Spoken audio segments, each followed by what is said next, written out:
네, 보신 것처럼 올해 김장 비용이 지난해보다 껑충 뛰었는데요. 취재 기자와 함께 자세하게 소식 알아보겠습니다. 자, 유진환 기자, 올해 김장 비용이 상승한 게 배추 가격이 많이 오른 걸 가장 큰 원인으로 볼 수 있을까요? 네, 말씀하신 것처럼 김장 비용에서 배추 가격이 차지하는 비중은 약 15% 안팎이죠. 하지만 가장 높은 비중을 차지하는 재료는 고춧가루입니다. 배추가 김장의 주 재료이다 보니까 체감하는 김장 비용 상승은 좀 더 높다고 할 수 있습니다. 네. 소비자교육 중앙회 대전지부가 지난해 올해 김장에 필요한 주요 재료들의 가격 변화를 조사했는데 한번 보시겠습니다. 예. 김장 전체 비용은 앞서 보신 것처럼 올해가 지난해보다 5.7% 올랐습니다.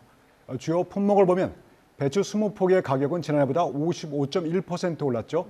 또 총각무 가격도 20% 이상 상승했습니다. 하지만 고춧가루 가격을 보면 지난해보다 20% 이상 떨어졌습니다.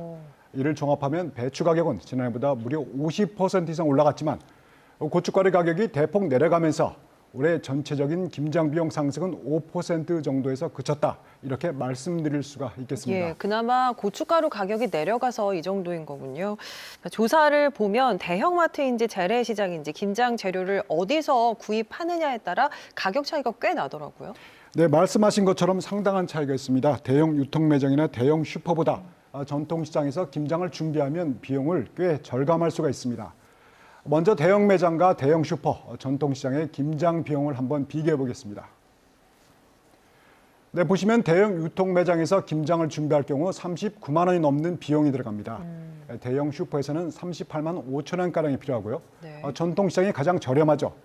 전통시장에서는 4인 기준으로 36만 4천 원가량의 김장 비용이 듭니다. 전통시장에서 올해 김장을 준비할 경우 대형 유통매장보다 3만 4천 원 정도, 대형 슈퍼보다는 2만 원가량의 비용을 아낄 수 있습니다. 네. 또 올해는 배추 가격보다 절임 배추의 가격이 20%가량 더 저렴합니다. 4인 가족을 기준으로 해서 배추 20포기로 김장을 할 때 절임 배추를 사용하면 2만 원가량 더 김장 비용을 절감할 수 있습니다. 네, 이달부터 단계적 일상 회복에 들어가면서 김장 수요가 더 늘지 않을까라는 예상들을 많이 하는데 수요가 증가하면 가격이 오르지 않습니까? 지금 어떤 상황인가요?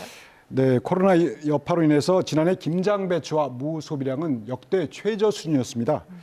이 때문에 단계적 일상 회복이 시작되면서 김장 수요가 늘 것이다.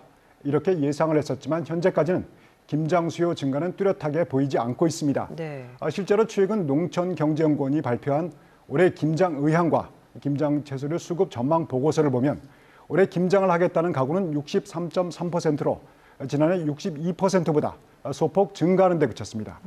김장 양을 늘리겠다는 응답과 김장 양을 줄이겠다는 응답도 20% 초반대로 서로 비슷합니다. 네. 실제 전통시장이나 농협과 같이 현장에서 체감하는 분들은 김장 수요 큰 변동은 없는 것으로 이렇게 판단하고 있습니다. 앞으로 김장 비용은 김장 수요보다는 공급에 의해 변동될 가능성이 높은 것이죠. 가정에서 김장을 담그는 시기는 60%가 이달 중순부터 다음 달 초까지 집중됩니다. 급등한 배추 가격은 남부지방에서 재배하는 배추의 공급이 본격화되면 가격이 내려갈 가능성이 높습니다. 네. 두 번째는 차량의 요소수 문제인데요. 최근 불거진 요소수 문제가 결국은 배추의 운송 비용 상승으로 이어질 가능성이 있기 때문입니다. 이 문제가 잘 해결된다면 배추 가격은 점차 안정화될 것으로 조심스럽게 전망할 수 있습니다. 예, 요소수 대란이 김장에도 영향을 줄 수 있겠군요. 네. 알겠습니다. 여기까지 듣겠습니다. 유진환 기자 수고했습니다. 네, 감사합니다.